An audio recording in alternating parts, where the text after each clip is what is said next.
ഇനി നമുക്ക് സോളിഡ്സ്, അതായത് പ്രൊജക്ഷൻ ഓഫ് സോളിഡ്സിലെ മറ്റ് രണ്ട് സോളിഡ്സ്, അതായത് സിലിണ്ടറും കോണും നമ്മൾ റിസൾട്ട്സും തിയറംസും ചെയ്തു. ഇനി നമുക്ക് സിലിണ്ടറിന്റെ കോണിന്റെയും നോക്കാം. ഓക്കെ, നോക്കാം. A cylinder of diameter, ഉദ്ദേശിക്കുന്ന ഡയമീറ്റർ ആണ്, diameter 50 millimeter and height 65 millimeter is resting on HP with its axis inclined 40 degree to HP. Draw the projections of the axis of the solid. Draw the projections if the axis of the solid appears to be inclined 45 degree in the top view. അപ്പൊ നമ്മൾ സാധാരണ എഴുതാറുള്ള പോലെ details എടുത്തെഴുതാം. അതുകൂടെ ചെയ്യാം. ആദ്യം നമുക്ക് solid പറഞ്ഞുകൊണ്ട് cylinder ആണ്. ഇനി അതിന്റെ സൈസ് പറഞ്ഞിട്ട് ഡയമീറ്റർ 50. ഡയമീറ്റർ 50 എന്ന് പറയുമ്പോൾ ഇവിടെ നിങ്ങളുടെ വരെയുള്ള ലെങ്ത് ആണ് 50. അതായത് ഈ ലെങ്ത് ഇതാണ് നമ്മൾ 50 എന്ന് പറയുന്നത്. റേഡിയസ് എന്ന് പറയുന്നത് 25 ആണ്. ആ റേഡിയസ് എടുത്തിട്ടായിരിക്കും നമ്മൾ വരയ്ക്കുന്നത്. ആ 25, അതിന്റെ റേഡിയസ് 25 ആണ്. ഹൈറ്റ് എത്രയാണ്? 65. ഹൈറ്റ് 65. ഈ 25 നമ്മൾ കോമ്പസിൽ എടുത്തിട്ടാണ് നമ്മൾ അതിന്റെ സെന്ററിൽ നിന്ന് റേഡിയസ് 25 എടുത്തിട്ടാണ് നമ്മൾ സർക്കിൾ വരയ്ക്കാറുള്ളത്. അപ്പൊ അതെല്ലാവർക്കും അറിയാം. അത് അതുപോലെ തന്നെ ചെയ്യണം. ടൈപ്പിലേക്ക് മാറി വരയ്ക്കേണ്ടത് ശ്രദ്ധിച്ചു. ഓക്കെ, ഇനി അതിനുശേഷം നമുക്ക് വേണ്ട ഏത് പ്ലെയിനിലാണ് ഇത് റെസ്റ്റ് ചെയ്യുന്നുള്ളതാണ്. ഓക്കെ, അവിടെ എഴുതിയിട്ടുണ്ട് resting on HP. Resting on HP. Okay, ഇനി നമുക്ക് വേണ്ടത് സാധാരണഗതിയിൽ ഏത് പ്രശ്നമാണെങ്കിലും പിരമിഡ് ആണെങ്കിലും നമുക്ക് വേണ്ടത് എവിടെ കൊണ്ടാണ് അതിന്റെ ബേസ് കോർണർ ആണോ, ബേസ് എഡ്ജ് ആണോ, ലോങ്ങർ എഡ്ജ് ആണോ, സൈഡ് ഫേസ് ആണോ, അങ്ങനെയൊക്കെ നമുക്ക് നോക്കിയിട്ടാണ് നമ്മൾ ബേസ് ഫിഗർ വരയ്ക്കുന്നത്. പക്ഷെ കോണോ സിലിണ്ടറോ ആണെങ്കിൽ അങ്ങനെ ഒരു പ്രശ്നം നമുക്കില്ല. കാരണം ഇതിന്റെ രണ്ടിന്റെയും എൻഡ് ഫേസ് എന്താണ്? സർക്കുലർ. നമുക്ക് ഏത് രീതിയിൽ ശരിച്ചു പറഞ്ഞാലും അതിന്റെ എൻഡ് ഫേസ് എപ്പോഴും എങ്ങനെയായിരിക്കും? സർക്കുലർ തന്നെയാണ്. നമുക്ക് വേണ്ട ഡയറക്ഷൻ, അതായത് നമുക്ക് എപ്പോഴും എങ്ങനെ വരയ്ക്കാൻ പറ്റുന്ന ടോപ്പ് വ്യൂ തൈ കാണുന്ന ഒരു സർക്കിളെ വരയ്ക്കാൻ സാധിക്കും. അതുകൊണ്ട് ഇങ്ങനെ ഒരു ക്വസ്റ്റൻ, അതായത് കോണോ സിലിണ്ടറോ ആണ് നമ്മളോട് പ്രൊജക്ഷനിൽ ചോദിച്ചിരിക്കുന്നെങ്കിൽ ഓർക്കുക, നമ്മൾ വളരെ ലക്കിയാണ്, ഈസി ആയിട്ട് നമുക്ക് ആൻസർ ചെയ്യാൻ പറ്റും. അതായത് ബേസ് ഫിഗർ എന്തായാലും എല്ലാവരുടെയും ശരിയായിരിക്കും. കാരണം സർക്കിളാണ് നമ്മുടെ ടോപ്പ് വ്യൂ. അതനുസരിച്ച് അതിന്റെ ഫ്രണ്ട് വ്യൂ എന്തായിരിക്കും വരിക? റെക്ടാങ്കിൾ. അതായത് സിലിണ്ടർ ആണെങ്കിൽ റെക്ടാങ്കിൾ ആയിരിക്കും, കോൺ ആണെങ്കിൽ ആ ഫ്രണ്ട് വ്യൂ എന്തായിരിക്കും? ട്രയാങ്കിൾ ആണ്. ഓക്കെ, അപ്പൊ അത് നമുക്ക് ശരിക്കും ഫസ്റ്റ് ഒരു അഡ്വാൻറ്റേജ്. ഇങ്ങനെ ഒരു ക്വസ്റ്റൻ ആണ് ചോദിക്കുന്നത് ഏറ്റവും നമുക്ക് ഉള്ള ഒരു അഡ്വാൻറ്റേജ് ആണ്. നമുക്ക് ആ ബേസ് ഫിഗറിനെ കുറിച്ചുള്ള കൺഫ്യൂഷൻസ് ഒഴിവാകും. എന്റെ ബേസ് എന്തായാലും എന്താണ്? സർക്കുലർ ആണ്. ആ സർക്കുലർ ഈ പറഞ്ഞ പോലെ കോർണേഴ്സ് ഇല്ലാത്തത് കൊണ്ട് തന്നെ നമുക്ക് എങ്ങനെ വേണം നമ്മൾ വരയ്ക്കുന്ന ആ ഒരു സർക്കിൾ അത് കറക്റ്റ് ആണ്. ഇനി അതിന് വേണ്ടി സിലിണ്ടർ ആണെങ്കിൽ എന്താ വരിക? റെക്ടാങ്കിൾ ആണ് വരിക. കോൺ ആണെങ്കിൽ ട്രയാങ്കിൾ ആയിരിക്കും എലിവേഷനിൽ വരും. ഓക്കെ, ഇനി നമുക്ക് ബാക്കി കാര്യങ്ങൾ. അപ്പൊ അങ്ങനെ ഒരു പോയിന്റ് അവിടെ വേണ്ട. അതായത് ഏത് കമ്പോണന്റ് കൊണ്ടാണ് റെസ്റ്റ് ചെയ്യുന്നുള്ള കാര്യം നമുക്ക് ഒഴിവാക്കാം. അടുത്ത് നോക്കി, HP റെസ്റ്റ് ചെയ്യുമ്പോൾ നമുക്ക് പിന്നെ വേണ്ടത് HPR ഇൻക്ലിനേഷൻ ആണ്. 40 ഡിഗ്രി ടു HP. അതുപോലെ തന്നെ axis appears to be inclined 45 degree in the top view. അപ്പൊ VP ആയിട്ടുള്ളതുമായി 45 degree in the top view. അപ്പൊ ആ ഇൻക്ലിനേഷൻ എല്ലാം നമ്മൾ ചെയ്യുക. ശരിക്കും നമുക്ക് വേണ്ട കാര്യങ്ങളെല്ലാം ക്വസ്റ്റ്യൻ എഴുതി. ഓക്കെ, ഇനി നമുക്ക് അതിന്റെ എലിവേഷൻ കൂടി വരയ്ക്കാം.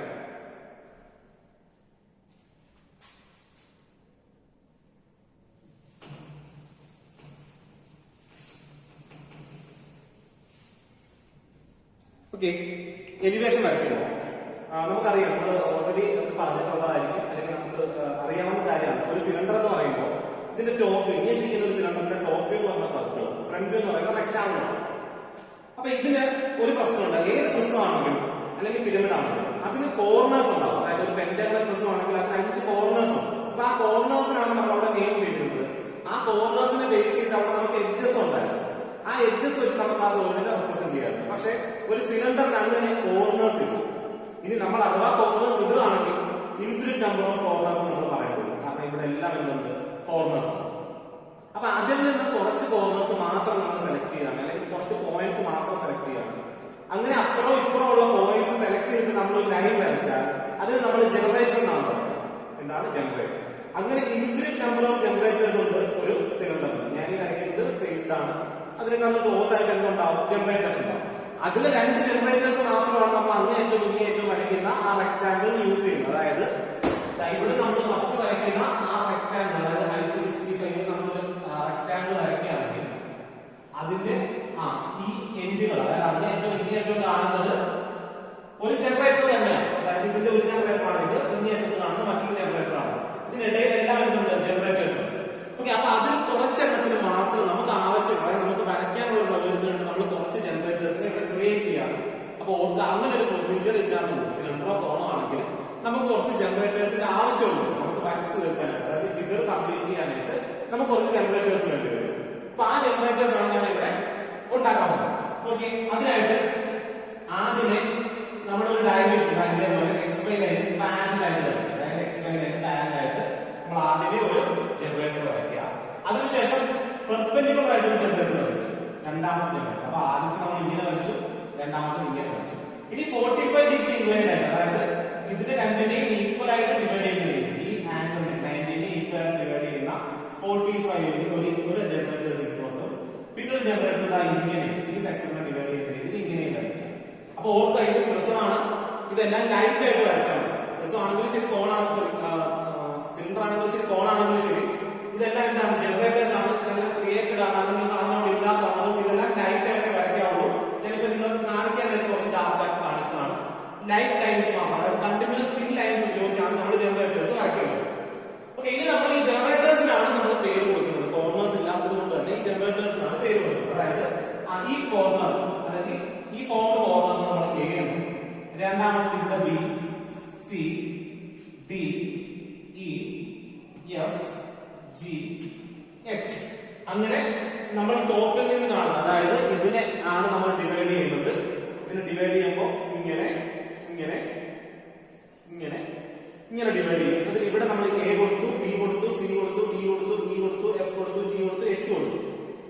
ഇനി ഇതേ ഡിവിഷൻ തന്നെ എവിടെയും വേണം, താഴെയും വേണം. കാരണം ഇത് സിലിണ്ടർ ആണ്. അപ്പൊ രണ്ട് എൻഡ് ഫേസ് ഉണ്ട്. അപ്പൊ രണ്ട് എൻഡ് ഫേസിലും ഇതേപോലെ നമ്മൾ കറക്റ്റ് ആയിട്ട് നേരെ താഴത്തേക്ക് ഡിവൈഡ് ചെയ്യുകയാണെങ്കിൽ ഇതിന്റെ ബ്രാക്കറ്റിൽ നമുക്ക് അടുത്ത കോർണർ പോയിന്റ്സ് കിട്ടും. അതായത് P, Q, R, S, T, U, V, W. Okay, A, B, C, D, E, F, G, H, അതിന്റെ താഴെ P, Q, R, S, T, U, V, W. Okay, ഇതിൽ നമ്മളിപ്പോ കാണിച്ചിരിക്കുന്ന ഇതാ എ, പി എന്ന് പറയുന്ന ജനറേറ്റർ ആണ്. ഇത് എ ഡാഷ്, ഇത് പി ഡാഷ്. അതേപോലെ ഈ ടി എന്ന് പറയുന്ന ജനറേറ്റർ ആണ്. ഇത് ഡാഷ്, ടി ഡാഷ്. ഇത് രണ്ടും നമുക്ക് ഓൾറെഡി, അതായത് അങ്ങേയറ്റം ഇങ്ങേയറ്റം കാണിക്കുന്ന ആ തിക്ക് ലൈൻസ് വെച്ച് നമ്മൾ കാണിച്ചിരിക്കുന്നതാണ് ഇത് രണ്ടാണ്.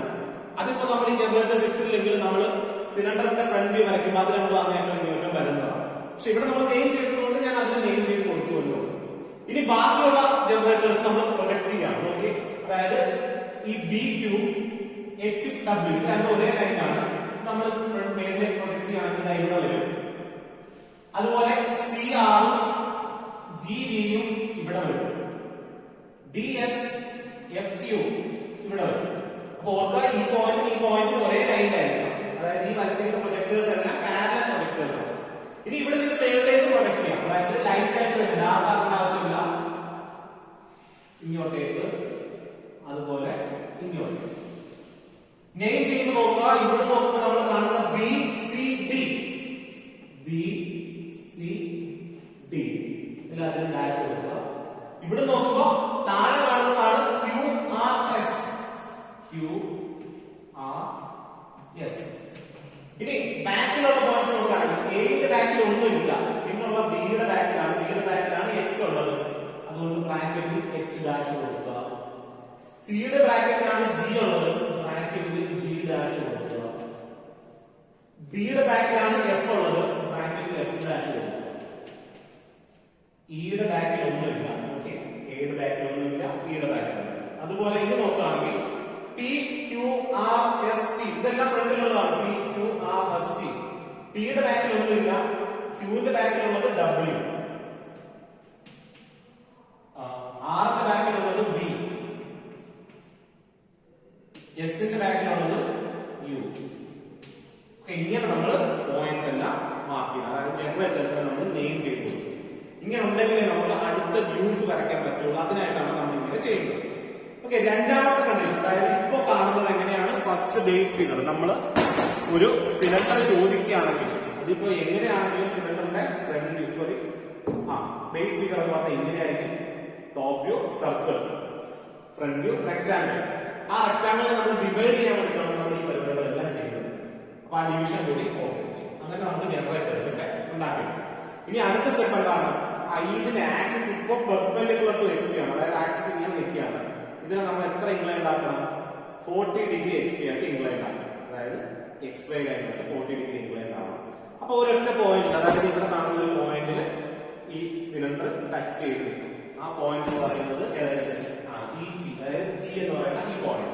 അപ്പൊ അവിടെയാണ് നമ്മൾ ഇനി അടുത്ത പ്രൊസീജിയർ ചെയ്യുന്നത്. ടി എന്ന് പറയുന്നത് ഇങ്ങോട്ടേക്ക് എടുത്തു, 40 ഡിഗ്രി ഇൻക്ലൈൻഡ് ആയിട്ടുള്ള ലൈൻ ഇട്ടു.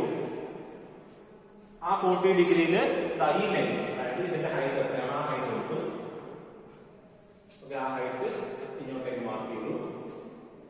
അപ്പൊ ഈ പോയിന്റ് എന്ന് പറഞ്ഞാൽ ഈ പോയിന്റ് ഇ ഡാഷ്, ഇത് പി ഡാഷ്, ഇത് 40 ഡിഗ്രി. ഇനി അതിനുശേഷം എന്താ ചെയ്യേണ്ടത്? ഇവിടുന്ന് ഈ ബേസ് വരയ്ക്കാം. ബേസ് എന്ന് പറഞ്ഞാൽ എത്രയാണ്? 90 ഡിഗ്രി ആണ്. 90 ഡിഗ്രി ഇങ്ങോട്ടേക്ക് ലൈൻ വരയ്ക്കുക. ഈ ലെങ്തുകളെല്ലാം, അതായത് ഈ ലെങ്ത് എടുക്കുക, എസ് മാർക്ക് ചെയ്യുക. ഇവിടുന്ന് ഇങ്ങോട്ടുള്ള ലെങ്ത് എടുക്കുക, കോമ്പസ് എടുക്കുക, 6 മാർക്ക് ചെയ്യുക. അത് കഴിഞ്ഞ് ഇവിടുന്ന് ക്യൂ എടുക്കുക, ക്യൂ മാർക്ക് ചെയ്യുക. അത് കഴിഞ്ഞിട്ട് പി എടുക്കുക.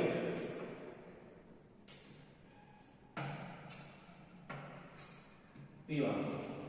ഇനി ഒന്നെങ്കിൽ കോമ്പസിൽ ചെയ്യാം, അല്ലെങ്കിൽ ഇത് ഇവിടുന്ന് 90 ഡിഗ്രീസ് എടുത്തിട്ട് അത് കംപ്ലീറ്റ് ചെയ്യാം. കോമ്പസിൽ ചെയ്യാനാണെങ്കിൽ ഇവിടെ നീ ലൈൻ എടുക്കുക, ഇങ്ങോട്ടേക്ക് ഒരാൾക്ക് വരയ്ക്കുക. ഇവിടെ നീ ലൈൻ എടുക്കുക, അതായത് ബേസിലെ ലൈൻ, അത് രണ്ടിടത്ത് ഈക്വൽ ആണ്. ഇവിടുന്ന് ഈ ആർക്ക് കട്ട് ചെയ്യാം.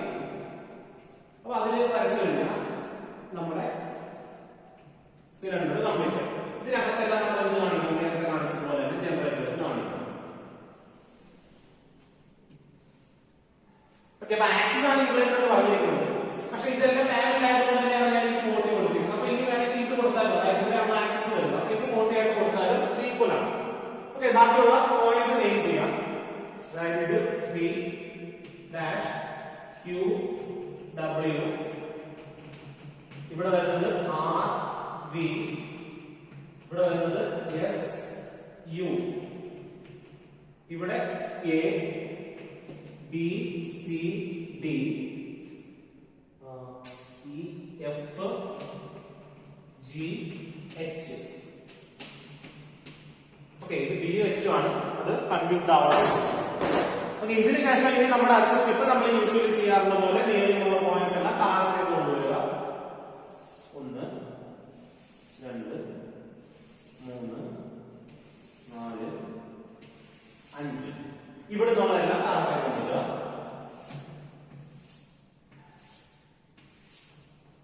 സോറി, എല്ലാ പോയിന്റ്സും താഴത്തേക്ക് കൊണ്ടുവരിക. ഈ പോയിന്റ് ആണ്.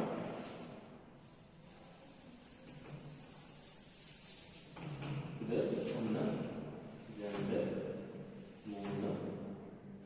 4 5 പോയിന്റ്സ് നമ്മൾ താഴത്തേക്ക് കൊണ്ടുവരും. ഇനി അതിനുശേഷം ഇവിടെ നിന്നുള്ള എല്ലാ റൈറ്റിലേക്ക് കൊണ്ടുപോവാ. G B, H F, A E, B D, C R. Okay, അപ്പോ നോക്കുക, ഒരുപാട് പോയിന്റ്സ് ഉണ്ട് ഒരു ലൈനിൽ. ഇവിടുന്ന് ജി ബി മാത്രമാണ്.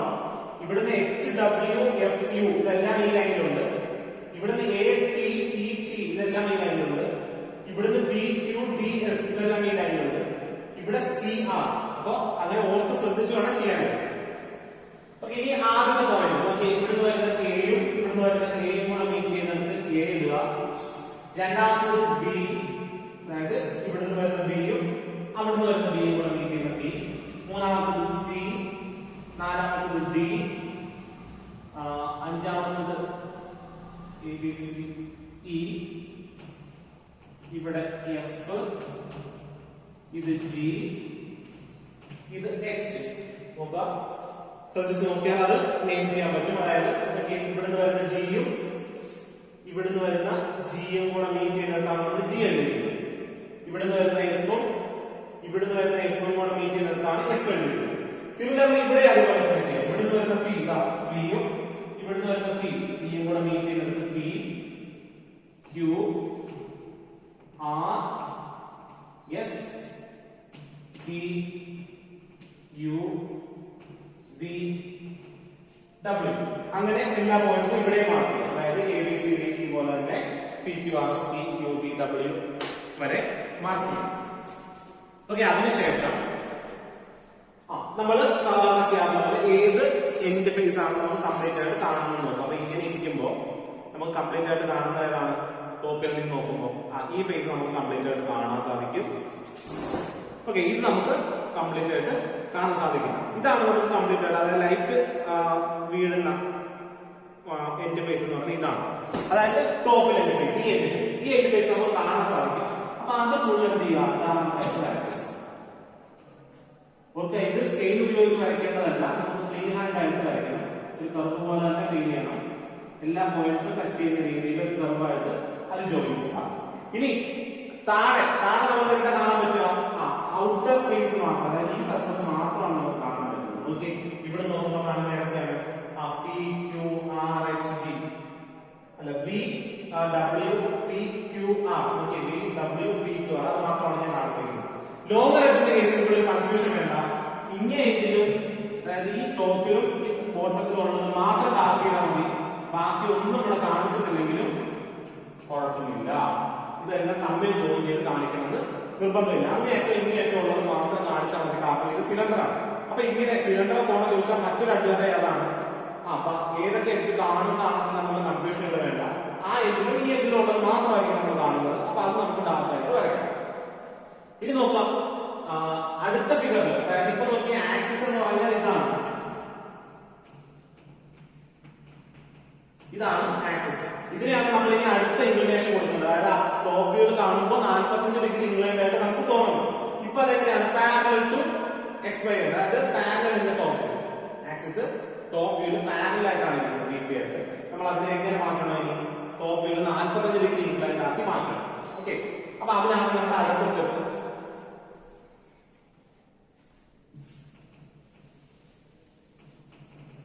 ഇവിടെ നിന്ന് 45 ഡിഗ്രി ഇൻക്ലൈൻഡ് ആയിട്ട് ലൈൻ ഇടുക, കോമ്പസ് എടുക്കുക. ഇതില് കുറച്ചും കൂടി ശ്രദ്ധിക്കണം. അതായത് ഈ പോയിന്റ്സ് തിരിച്ച് റീപ്രൊഡ്യൂസ് ചെയ്യാന്ന് പറഞ്ഞാൽ അത്ര ഈസി അല്ല.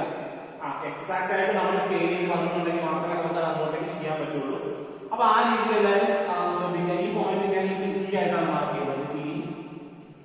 ഓക്കെ, ഇനി ഈ മുതൽ പി വരെ ഡിസ്റ്റൻസ് ഇതിലെടുത്തു. ഈ മുതൽ പി വരെ കുറച്ചും കൂടി ഈ മേലെ ചെയ്തിട്ട് ഇവിടെ മാർക്ക് ചെയ്യാം. ഈ മുതൽ പി വരെ ഡിസ്റ്റൻസ് എടുത്തു. അപ്പൊ ഇവിടെ പി മാർക്ക് ചെയ്തു, ഇവിടെ ഇ മാർക്ക് ചെയ്തു. ഇനി അതിനുശേഷമുള്ള പോയിന്റ്സ് എല്ലാം നമുക്ക് ഈ ഓരോ ലൈനിലുമാണ് പോയിന്റ്സ് ഉള്ളത്. ഓക്കെ, ഇവിടുന്ന് വരച്ചിരിക്കുന്ന ഓരോ പ്രൊജക്ടേഴ്സിലും പോയിന്റ്സ് ഉണ്ട്. അപ്പൊ ഇവിടെ ബാക്കിയുള്ള പോയിന്റ്സ് നമുക്ക് മാർക്ക് ചെയ്യാം. എയും ടിയും, ഈ ലൈനിൽ നിന്നുള്ള എയും ടിയും മാർക്ക് ചെയ്യാം. ഓക്കെ, അതായത് എ. അപ്പൊ ഇവിടുന്ന് ഇങ്ങോട്ടേക്ക്, അതായത് ബിയിൽ നിന്നും സെയിം ഡിസ്റ്റൻസിലായിരിക്കും ടി. അപ്പൊ ഇത് ടിയും ഇത് എയും. ഇവിടെ ഉണ്ടായിരുന്ന എയും ടിയും മാർക്ക്. ഇനി അതുപോലെ ബാക്കിയുള്ള പോയിന്റ്സ്, അതായത് ഇവിടെ വരുന്ന V W Q R S U, ഇതെല്ലാം നമുക്ക് മാർക്ക് ചെയ്യേണ്ടതാണ്. അപ്പൊ അതിനായിട്ട് പല മെത്തേഡ്സ് യൂസ് ചെയ്യാം. അതായത് നമുക്ക് ഒന്നെങ്കിൽ ഈ പറഞ്ഞ ഈ ഡിസ്റ്റൻസ് ഉള്ള ലൈനുകൾ ഇട്ടിട്ട് അത് വരയ്ക്കാം. അല്ലെങ്കിൽ ഇവിടുത്തെ ഇങ്ങനെയുള്ള പ്രൊജക്ടേഴ്സ്, അതായത് ഈ ലെങ്തിലുള്ള പ്രൊജക്ടേഴ്സ്, ഇവിടുന്ന് ഇങ്ങോട്ടേക്കുള്ള ഈ പ്രൊജക്ടേഴ്സ് മാർക്ക് ചെയ്യുക. ഇവിടുന്ന് ഈ ലെങ്തിൽ ഇപ്പുറത്തേക്ക് ഈ ലൈൻ. അപ്പൊ ആ ലൈനിൽ കൂടി നമ്മൾ പ്രൊജക്ടേഴ്സ് വരയ്ക്കുക. ഓക്കെ, അതുപോലെ അടുത്ത പ്രൊജക്ടർ, ഈ ടോപ്പിൽ വരുന്ന പ്രൊജക്ടർ, ഇവിടെ വരുന്ന പ്രൊജക്ടർ, ആ ഡിസ്റ്റൻസ് കൊടുക്കുക. ഇവിടെയും ഇവിടെയും. അപ്പൊ ആ ഡിസ്റ്റൻസ് മാർക്ക് ചെയ്തതിനു ശേഷം ആ പ്രൊജക്ടേഴ്സ് വരയ്ക്കുക.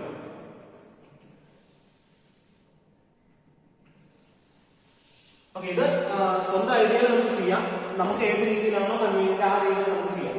ഇനി ഇതിൽ, അതായത് ഈ എത്തിലുള്ളിടത്താണ് ജി വരുന്നത്. അതായത് ഏകദേശം ഇതിന്റെ സെന്ററിൽ നിന്ന് ഇവിടെ ജി ഞാൻ മാർക്ക് ചെയ്തു. അതിനുശേഷം അവിടെ ഇതെല്ലാം നമ്മൾ എക്സാക്ട് ആയിട്ട് ഡിസ്റ്റൻസ് എടുത്ത് വരയ്ക്കണം. ഞാനിപ്പോൾ റഫായിട്ട് കാണിക്കുകയാണ്. F H, F B and D. നേരെ താഴെ ഇവിടെ സി, അതായത് A B C B E F G H. ഇതാണ് നമ്മൾ നേരത്തെ കണ്ടത്. അത് ഞാൻ ഇങ്ങനെ ഡാർക്കായിട്ട് വരയ്ക്കുകയാണ്. ഓക്കെ, അതിനുശേഷം താഴെയും അതേപോലെ തന്നെ പോയിന്റ്സ് കൊടുക്കുക. ഇവിടെ ഇവിടെ ഇവിടെ ഇവിടെ ഇവിടെ ഇവിടെ അവിടെ പോയിന്റ്സ് ആ ഡിസ്റ്റൻസുകൾ കറക്റ്റ് ആക്കി എടുക്കാൻ ശ്രദ്ധിക്കുക. ഞാനിപ്പോ അത് റഫായിട്ട് ചെയ്യാമെന്ന് ഞാൻ വീണ്ടും പറയുന്നു. അതേപോലെ നോക്കിയിട്ട് വേണം ചെയ്യാനായിട്ട്. ഞാൻ ഇവിടെ ഒന്ന് സ്കെയിൽ ചെയ്യാത്തത് കൊണ്ട് ഞാൻ എടുത്തു വരുമ്പോൾ അത് അതായത് സ്കെയിൽ ചെയ്തെടുക്കുമ്പോൾ തെറ്റും. അതുകൊണ്ടാണ് ഞാനത് അപ്രോക്സിമേറ്റ് ആയിട്ട് ചെയ്തിരിക്കുന്നത്. നിങ്ങൾ കൃത്യ മെഷർമെന്റ്സിൽ വേണം ഇത് ചെയ്തു വരാൻ. അതായത് ഇവിടെ എന്താണ് കാണുന്നത് അത് തന്നെ നമ്മൾ അങ്ങോട്ടേക്ക് മാറ്റി വയ്ക്കാം. ഓക്കെ, അപ്പൊ അവിടെ നോക്കുമ്പോ പി ഇത് Q R P Q R S T U V W and P. ഇവിടെ നമുക്ക് ഇത്ര പോർഷൻ ആയിരുന്നു കാണും. ബാക്കി പോകാം. ഈ എൻഡ് കാണുന്നത് പോലെ നമ്മൾ വരച്ചു. ഓക്കെ, ഇനി നമ്മൾ അതായത് ആദ്യമേ ഇങ്ങനെ ചലിച്ചു, പിന്നെ ഇങ്ങോട്ടേക്ക് ചലിച്ചു. ഇനി നമ്മൾ ഫ്രണ്ടിൽ നിന്ന് കാണുന്നത് എന്താണ്? ഈ ബാക്കിൽ എൻഡിലേക്ക്, അതായത് ഈ P Q R S T എന്ന് പറയുന്നത് കാണും. അതാണ് നമ്മൾ കാണുന്നത്. അപ്പൊ അതിന് വരയ്ക്കാനായിട്ട് നമ്മൾ എന്ത് ചെയ്യണം? ഇവിടെ നിന്നുള്ള എല്ലാ പോയിന്റ്സും മേളിലേക്ക് കാണും.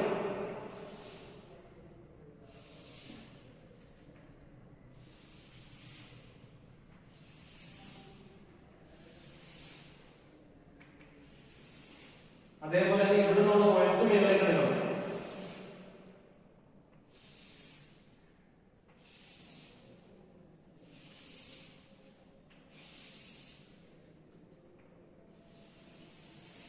ഓക്കെ, അപ്പൊ ഇത് കുറച്ച് കൺഫ്യൂസിംഗ് ആണ്. ഞാനിപ്പോ റഫായിട്ട് അത് കംപ്ലീറ്റ് ചെയ്യാം. പക്ഷെ അത് എക്സാക്ട് ആണെന്ന് ഞാൻ പറയുന്നില്ല. നിങ്ങൾ പക്ഷെ ഇത് സ്കെയിലിൽ ചെയ്ത് നോക്കുക. അതായത് സ്കെയിൽ വെച്ചിട്ട് ചെയ്യുമ്പോൾ നമ്മൾ സാധാരണ ഇതുവരെ ചെയ്തിരുന്ന അതേ രീതിയിൽ ഫോളോ ചെയ്താൽ നമുക്ക് അത് കംപ്ലീറ്റ് ചെയ്യാനായിട്ട് സാധിക്കും. ഓക്കെ, അപ്പൊ അവിടെ ഈ പറഞ്ഞതുപോലെ ഇവിടെ നിന്ന് വരുന്ന പോയിന്റ്സ് എല്ലാം കൂടെ ജോയിൻ ചെയ്യാം. അപ്പൊ നമുക്ക് താഴെ ഇവിടെ രണ്ട് ഫേസ് ഇങ്ങനെ ടച്ച് ചെയ്തിരിക്കുന്നതായിട്ട് കിട്ടും. അതിനുശേഷം ഇവിടുത്തെ പോയിന്റ്സ് എല്ലാം നമുക്ക് ടോപ്പിൽ ഇവിടെ ഒരു കർവ് മാത്രം കാണും. ഇങ്ങോട്ടുള്ളത് ഡോട്ട് ആയിരിക്കും. ഇവിടെ ഇങ്ങനെ നമ്മുടെ എൻഡിൽ നമുക്ക് കംപ്ലീറ്റ് ചെയ്യാനായിട്ട് സാധിക്കും. അപ്പൊ ഇതേപോലെ ഇത് കാണുന്ന രീതിയിൽ നമ്മൾ അതായത് ഈ എൻഡ് ഫേസ് കാണുന്ന രീതിയിൽ ഇങ്ങനെ ചെറിഞ്ഞു കഴിഞ്ഞാൽ ഈ എൻഡ് ഫേസ് ആണെന്നുള്ളതാണ്. ആ എൻഡ് ഫേസ് കാണുന്ന രീതിയിൽ നിങ്ങൾ കംപ്ലീറ്റ് ചെയ്യും. ഓക്കെ, അപ്പൊ ഇത് കൃത്യമായി അതായത് നമ്മൾ ഈ പറഞ്ഞ കറക്റ്റ് ഡയമെൻഷനിൽ ഇവിടെ പ്രൊജക്ഷൻ ലൈൻസ് ഇടുമ്പോൾ കൃത്യമായിട്ട് സെയിം അകലങ്ങളിൽ, അതായത് ഇത് രണ്ട് പാരലൽ ആയിരിക്കും. ഈ വരച്ചിരിക്കുന്ന എല്ലാം പാരലൽ ആയിരിക്കും. ഞാനിപ്പോ അങ്ങനെ ശ്രദ്ധിക്കാത്തതുകൊണ്ടാണ് നമുക്ക് ഇത് കംപ്ലീറ്റ് ആക്കാൻ പറ്റുന്നത്. അപ്പൊ അങ്ങനെ ശ്രദ്ധിച്ച് വരച്ചാൽ മാത്രമേ നമുക്ക് ഇത് കംപ്ലീറ്റ് ചെയ്യാൻ പറ്റുള്ളൂ. അതുകൊണ്ട് ഇവിടുന്ന് വരയ്ക്കുന്ന പ്രൊജക്ടേഴ്സ് എല്ലാം വെർട്ടിക്കലായിട്ട് വരയ്ക്കുന്ന എല്ലാം പാരലൽ ആയിരിക്കണം. അതേപോലെ ഇങ്ങനെ വരയ്ക്കുന്നതും